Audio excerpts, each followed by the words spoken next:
Hey guys, welcome back to the Real Talk. I'm Annabelle, And I'm Liz. and today we are going to be talking about the Truman Doctrine. And okay, listen, I know you're like, what is that? Is this going to be like a boring history lesson? Like, no, we're going to try to make this like fun and interesting so like everyone's engaged. Maybe you'll learn something today. This is basically just a podcast where we talk about like everything and anything. So like don't even worry, like this is gonna be fun. So please just hang around, sit tight. So you're probably even wondering like what even is like what is that? And like what is like, how does this even have to do with anything? Like when was this? Okay, so basically this was during the Cold War, and the US started to contain the Soviet influence first in Greece and Turkey.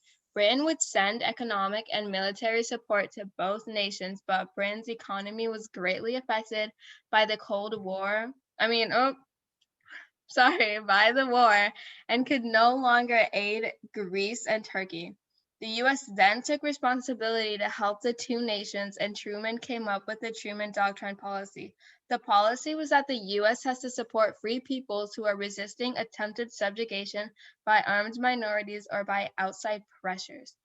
Between 1947 and 1950, the US sent over $400 million in aid to Turkey and Greece. This was the first step the US took to contain Soviet influence. And you're probably wondering, like, what did this even do? What's the impact? Like, I'm here to tell you, the Truman Doctrine greatly reduced the danger of communist takeover. The Truman Doctrine reinforced the U.S. foreign policy, establishing that the U.S. would provide political, military, and economic assistance to any democratic nation under the threat of communism. The doctrine would later result in Asia because the U.S. attempted to prevent the unification of Korea under a communist government. Okay, so now I'll share some different perspectives of the doctrine. Basically, not everyone embraced the Truman's logic. Some realized that the insurgency in Greece was not supported by the Soviet Union, but by Yugoslavia's Tito, who broke with the Soviet Union communists within a year. Additionally, the Soviets were not demanding control of the Dardanelles, but only assurances that the strategic waterway would not be used by Russia's enemies as the Nazis had used it during World War II. And now I'll just share to which extent this action was successful in protecting US international treaties.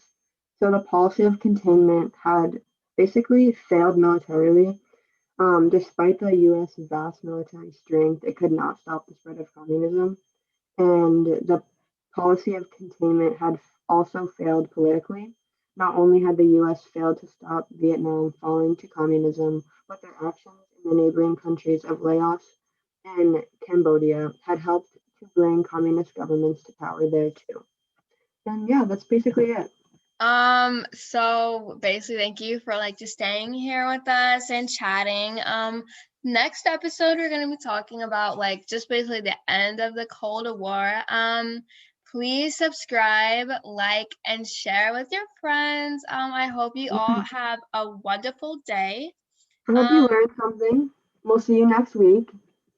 Yeah, so bye guys. Have a great day.